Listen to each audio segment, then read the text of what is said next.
You know that feeling when a country hits a massive financial wall, and you just wonder who even helps them dig out of that? Right, or how the whole global economy doesn't just collapse when a major player stumbles. Exactly. It's a huge, complex puzzle, isn't it? But today, we're aiming to cut right to the heart of it. Welcome to the deep dive. Glad to be here. Our mission today really is to unpack the International Monetary Fund, or the IMF. You've given us some truly valuable source material to work with. Specifically, excerpts from A Brief History of the International Monetary Fund, IMF, by Associate Professor Dr. Afisabad Chayapolfat Sirivadawaravachara. Quite a name. Indeed, a very detailed history. And we're going to try and extract the most vital insights from this history, giving you, our listener, a real shortcut to understanding this really pivotal global institution. Sounds like a plan. We'll explore its origins, how it's changed over time, its biggest challenges, and the controversies that have definitely swirled around it. Hopefully, we'll uncover some surprising facts and maybe keep it entertaining along the way. Let's do it. So let's get started. The IMF didn't just appear overnight, did it? It came out of a very specific moment in history. Precisely. It wasn't just pulled out of thin air. It was forged in a very specific, turbulent time, established at Bretton Woods, New Hampshire, back in 1944. Right after World War II. Exactly. Its main goal, really driven by the chaos of the war and the years leading up to it, was to promote international economic cooperation. Boost living standards, employment, and just ensure financial stability worldwide. So trying to prevent the kind of economic mess that contributed to the war in the first place. That was the core idea, yes.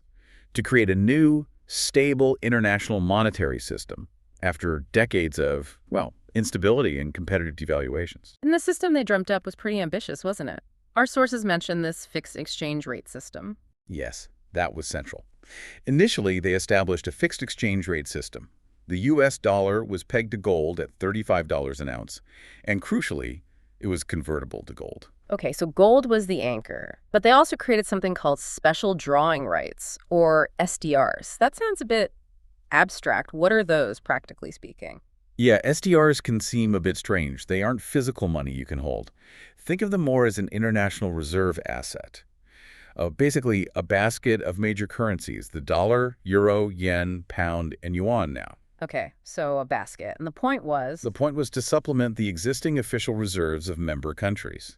It provided extra liquidity for the global economy, especially when gold and dollars might be scarce. It was all part of that early aim of the IMF. Stop countries from engaging in those competitive devaluations. Where they deliberately weaken their currency to get a trade advantage. Exactly. Which, just spirals into instability for everyone. So 44 nations were there at the start in Bretton Woods, and today it's basically everyone, right? Almost universal membership. Pretty much. 185 to 190 countries, depending on how you count certain territories. It functions like a financial cooperative, in essence. Now, one thing that really jumped out from the sources, and I think it trips a lot of people up, is the difference between the IMF and the World Bank. They sound similar, both based in D.C., both deal with global finance. Oh, absolutely. It's a very common point of confusion. They were established around the same time, sister institutions, but their mandates are quite distinct. So what's the key difference our sources want us to get? The sources are clear. The World Bank focuses on lending for development projects. Think long-term, things like building infrastructure, poverty reduction initiatives, education, health, that sort of thing. Okay, development. Right. The IMF, on the other hand, its specific role is providing temporary financing when a member country faces what's called a balance of payments problem. And for our listeners, maybe just quickly, what exactly is a balance of payments problem? Why is it such a big deal? Sure. It's basically when a country is, over time, spending more foreign currency than it's earning. Like imports plus financial outflows are consistently bigger than exports plus financial inflows. Like a household spending more than it earns, but on a national scale with foreign money. That's a good analogy. It can lead to a shortage of foreign exchange reserves, dollars, euros, etc. That makes it hard for the country to pay for essential imports, like food or oil, or to pay back its foreign debts. It can destabilize the whole economy very quickly. Got it. So the IMF provides that emergency short-term cash injection. Exactly, to tide them over while they make adjustments. Okay. So the IMF officially kicks off operations in December 45. Then Great T, the precursor to the WTO, comes along in 46. But it wasn't all smooth sailing early on, was it? Not at all. The sources point out that even the powerhouse U.S. economy faced challenges with that fixed gold price, led to dollar devaluations in 49 and 51. The system was under strain. And then came what the sources call the Nixon shock in 1971. Sounds dramatic. What happened? Oh, it was seismic for the global financial system. Up until August 15, 1971, the whole Bretton Woods system was anchored by the U.S. dollar's convertibility into gold at that fixed rate. Okay. President Nixon unilaterally announced the suspension of that convertibility, just stopped it. Wow. Why? Growing pressure on the dollar, declining U.S. gold reserves. Basically, the U.S. couldn't maintain the peg anymore, but the effect was that it completely pulled the rug out from under the fixed exchange rate system the IMF was designed to manage. So the foundation just crumbled. Pretty much. Yeah. It led to the widespread return of floating exchange rates, where currency values are set by market forces, supply and demand. The price of gold shot up, too. It forced the IMF to fundamentally rethink its role in a world no longer anchored by gold. Okay, so the world changes dramatically. The IMF was created to stabilize things under one system, but now the system itself is different. How does it actually do its job now? What are its main tools? Well, the sources highlight three core pillars of how the IMF operates today: conditionality, adjustment programs, and surveillance. Let's take conditionality first. That sounds like strings attached. That's exactly what it is. When the IMF provides that temporary financing we talk about, conditions are almost always attached. These conditions are basically policy changes the borrowing country agrees to implement. And the goal of these conditions? The stated aim is to help the country fix the underlying problems that caused the balance of payments issue in the first place. Restore macroeconomic stability, get their budgets in order, maybe reform certain sectors, and ultimately lay the groundwork for sustainable growth. Our source had that great analogy for designing these programs during a crisis, like trying to redecorate Versailles whilst the mob were outside with flaming torches. Yes, it really paints a picture of the immense pressure and difficulty involved, doesn't it? Trying to implement complex, often painful reforms when the economy is in free fall and there might be social unrest. So what happens if the country doesn't stick to the plan, if the mob wins, so to speak? Well, the IMF monitors compliance. The money is usually dispersed in tranches, installments. If a country goes off track with the agreed program, future disbursements can be delayed or suspended. It ensures oversight and theoretically prevents the crisis from just recurring. So they have to sign on to these stabilization or structural adjustment programs. And the sources mentioned something about voting majorities changing over time. Yeah, that's an interesting point. Initially, certain major decisions required a very high 85% voting majority, which gave key players or blocs significant influence, even veto power sometimes. Okay. But the sources note that by the mid-1990s, those kinds of hurdles for approving programs and conditionality seemed to have lessened. And it also mentions that as loan amounts got bigger, the conditions attached often became more detailed, more systematic. Right. And the second pillar was surveillance. How does that work? It sounds a bit Big Brother-ish. Well, it is quite unique. The IMF conducts regular, usually annual consultations with each member country.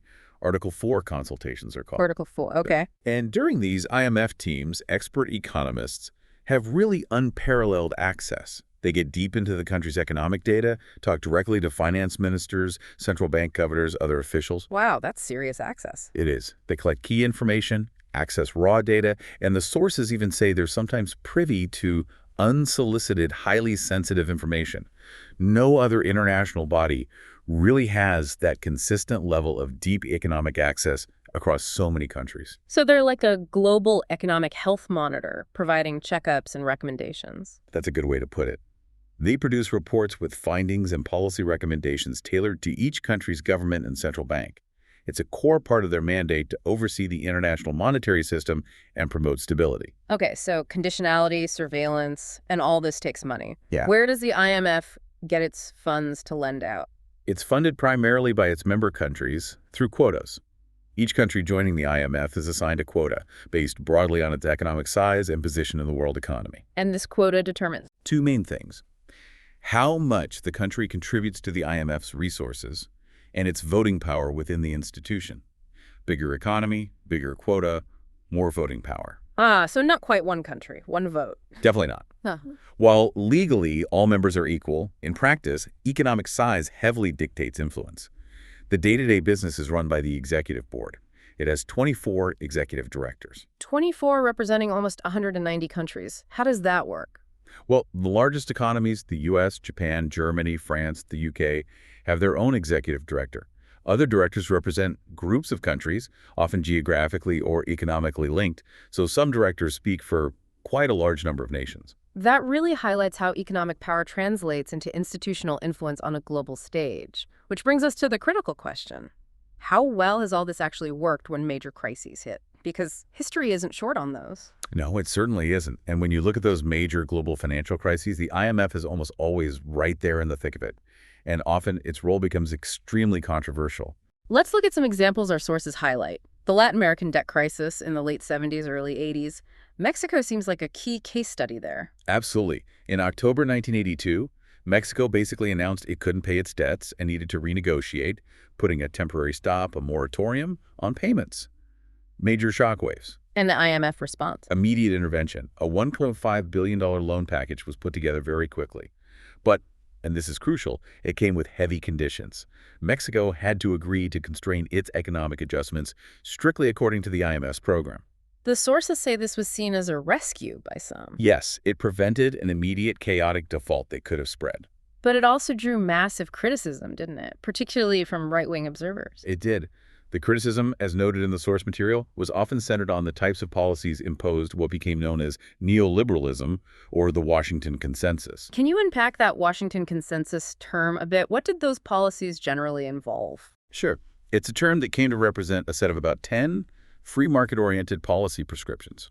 Things like fiscal discipline, cutting deficits, redirecting public spending away from subsidies towards health and education infrastructure, tax reform, market-determined interest rates, competitive exchange rates, trade liberalization, privatization of state enterprises, deregulation, and securing property rights. So, a pretty comprehensive free market package. Very much so. And critics, particularly mentioned in the source as right-wing observers in this context, argued that imposing this package on Mexico, essentially forcing austerity and rapid market opening, actually made conditions worse there than before the crisis, at least in the short to medium term, causing social hardship. Okay, so deep controversy there. Then fast forward to the Asian financial crisis in 1997-98. Our source calls this the second meltdown for the IMF. Why such a strong term? Because it was another huge test, and the IMF's response was again widely criticized, perhaps even more intensely than in Latin America.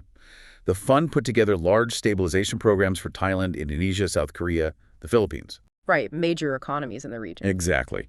But these programs ran into serious trouble very quickly. They were widely blamed, fairly or unfairly, for deepening the recessions in those countries, worsening the crisis contagion across the region, and causing a sharp increase in poverty. So the medicine arguably made the patient sicker, at least initially. Right. What specifically went wrong, according to the sources? The sources really question whether the IMF's standard toolkit, maybe developed more with Latin American-style fiscal crises in mind, was even appropriate for the Asian situation, which involved more private sector debt and complex financial sector issues. A mismatch of tools? Possibly. The sources note, for instance, that applying measures derived from U.S. and EU practices, like certain corporate governance rules or banking regulations, simply failed in the Asian case. It raised serious doubts about whether the IMF fully understood the local dynamics or if they were pushing a one-size-fits-all solution that didn't fit. Okay, another bruising experience. Then came the big one, the global financial crisis of 2008. This wasn't regional, it went everywhere. Everywhere. Engulfed the world, affected over 100 countries. It was a stark reminder of just how interconnected and, frankly, volatile global financial markets had become. And the lessons learned. The sources say at least 5 important lessons came out of it, including this intriguing idea of learning that there is no cure for certain problems. What does that mean in practice? That's a really profound point. I think it reflects a move away from believing that there's some perfect set of policies that can completely eliminate financial crises forever. A bit of humility, maybe? Perhaps. It suggests an acceptance that global finance has inherent instabilities. So the focus shifts more towards managing that volatility, building resilience, improving crisis response mechanisms, rather than searching for a definitive cure that might not exist. It's about mitigation and adaptation. And the 2008 crisis also amplified existing criticisms about the IMF structure, didn't it? Absolutely. It strengthened that long-standing critique that global economic governance, particularly within the IMF and World Bank, isn't democratic enough. The sources specifically mentioned the unbalanced geographical turf of the membership on executive board, basically. That voting power doesn't reflect the growing economic weight of emerging markets. So pulling back from these specific crises, the sources seem to group the criticisms of the IMF into three big buckets. Yes, broadly. First, economic and financial issues like the appropriateness of their policy conditions, the one-size-fits-all problem. Second, organizational and structural elements, things like governance, voting shares, transparency. And third, these bigger picture questions about globalization, the impact on development and poverty, and the macroeconomic policies of the big industrialized countries themselves. Let's dig into that social impact point again. The conditions are tough, the sources say, often leading to high social costs. What are the main concerns there?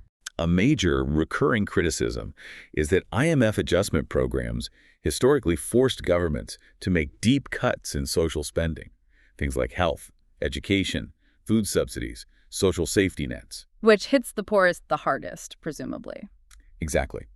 While the IMF and World Bank now talk more about protecting social spending and incorporating social safety nets, the sources express some skepticism. Critics worry this might just be crisis management, not a fundamental shift. There's concern that basic social protections are still seen by some within these institutions as maybe necessary evils in a crisis, rather than fundamental components of a healthy economic system all the time. It sounds like a perpetual tightrope walk for the fund. It really is. As the source notes, they face this dilemma. If conditions are too harsh or inflexible, you risk pushing a country into default or causing immense social pain. But if they're too lenient or poorly designed, the underlying problems don't get fixed. The money might be wasted, and the crisis could just return later. It's an incredibly difficult mandate to fulfill effectively. And tied into this is the whole issue of national sovereignty, right? Hugely important. Many developing countries, according to the sources, perceive IMF and World Bank conditionality as a significant infringement on their sovereignty. Being told by an external institution to privatize state assets, cut public sector jobs, or change domestic regulations can feel like losing control over your own economic destiny. Especially when those reforms are based on a specific economic philosophy, that free market Washington consensus model we discussed. Precisely. And non-compliance isn't really an option if you need the money and want to maintain access to international capital markets. So countries often feel they have little choice but to accept the conditions, even if they disagree with them. It's a major source of tension. So bringing us up to the present, after all these decades of evolution, crises, controversy, where does the IMF stand today? How is it trying to adapt to, well, everything? Well, it's undeniable that its scope has expanded dramatically. It started with that fairly narrow focus on exchange rates and temporary balance of payments support under Bretton Woods. Yeah. But now, it's involved in so much more. Longer-term development assistance, blurring lines with the World Bank sometimes, extensive technical assistance and training for member countries, surveillance of things like money laundering and terrorist financing, and even providing financial support specifically for shocks like sudden oil price increases. Its mandate has really broadened. What about very recent events like the COVID-19 pandemic? How did the IMF fare then, according to our sources? Interestingly, the sources paint a picture of an institution caught somewhat flat-footed. They state the pandemic's dramatic, catastrophic nature caught the IMF off guard, and that nothing worked as anticipated. Really? That sounds quite critical. What went wrong? It seems there were issues with speed and coordination. The sources make this rather pointed observation that countries often seen as adversaries by the U.S. actually stepped in with liquidity support faster in some cases, and other institutions like the Asian Development Bank and the World Bank apparently moved more quickly too. So the IMF was perceived as slow. The sources suggest it issued generic recommendations rather late. It hints at maybe a coordination problem internally, or perhaps its existing tools weren't well suited for such a rapid, global, health-driven economic shock. And there was that fascinating comment about its response mirroring its own history. Yes, that the evolving response mirrored the historical evolution of the IMF prior and during the Great Stagflation succession of crises. It implies a kind of institutional pattern, maybe being reactive, adapting incrementally rather than having proactive plans ready for entirely new kinds of global shocks. Interesting. History repeating itself, perhaps. Now, beyond immediate crises, the IMF is also wading into these huge, long-term global challenges like climate change. What's it doing there? It's definitely increasing its focus. The IMF has been working to sharpen its analytical tools to better integrate climate-related risks, both physical risks like storms and transition risks like policy changes, into its regular macroeconomic stability assessments for countries. So treating climate as an economic risk factor. Exactly. And it's providing policy advice. For example, suggesting carbon pricing mechanisms like taxes, potentially starting around $50 per ton or even higher by 2030 for advanced economies to meet climate goals. That sounds substantial, but how committed is the IMF, really? Our source stresses that the costs of a green transition dwarf the costs of inaction. What's the key message there? The core message is that climate action isn't just an environmental nice-to-have, it's fundamental to future economic stability and prosperity. By highlighting the enormous costs of not acting on climate change, the IMF is arguing that investing in the green transition is actually a crucial part of sound macroeconomic policy and ensuring long-term debt sustainability. They're framing it as an economic imperative. Okay, so climate is now part of the macro-financial picture. Yet, despite this expanding influence, the sources mention ongoing criticism that the IMF still hasn't fully grappled with the sheer power of global financial markets, or that its surveillance of monetary policy has become diluted. Yes, those criticisms persist. The argument is that financial markets move so fast and have become so dominant that the IMF's traditional surveillance and policy tools sometimes struggle to keep up or exert enough influence. So looking ahead, what needs to change? The sources talk about two main types of reform proposals being pushed. Right. The first type centers on governance and representation. There are strong, persistent calls for a significant transfer of quotas and voting shares away from the traditional rich countries towards the large, dynamic, emerging market, and developing countries think BRICS nations, Brazil, Russia, India, China, South Africa, Mexico, South Korea, and others, Aim being to enhance the fund's legitimacy, to make its governance structure actually reflect the realities of the 21st century global economy, where economic power is much more dispersed than it was in 1944. Makes sense. And the second type of reform. That focuses more on the structure and functioning of the executive board itself. Ideas floated include things like fixing the board size instead of letting it vary, maybe establishing rotating seats for executive directors so more countries get a turn, or even moving to a part-time board to potentially bring in different perspectives. And the goal of these structural tweaks? Primarily to improve the board's effectiveness, efficiency, and transparency. Make it more agile, perhaps less bureaucratic, and maybe more accountable to the full membership. Ultimately, adapting means truly internalizing how much the world has changed since Bretton Woods. The end of fixed exchange rates, the explosion of private capital flows, especially to emerging markets, the recurring nature of financial crises, and just the profound impact of globalization and technology. The IMF has to constantly evolve to stay relevant in that new landscape. Wow, what a journey we've taken today, really tracing the IMF's path from those post-World War II origins at Bretton Woods, conceived as this guardian of a stable monetary order. Very specific vision then.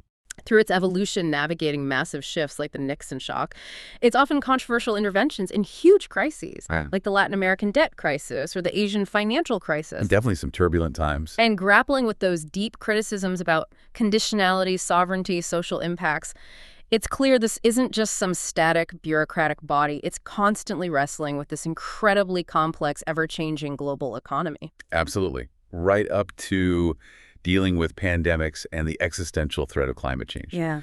And as we've seen, the IMF has dramatically expanded its scope and influence, taking on roles far, far beyond that original mandate.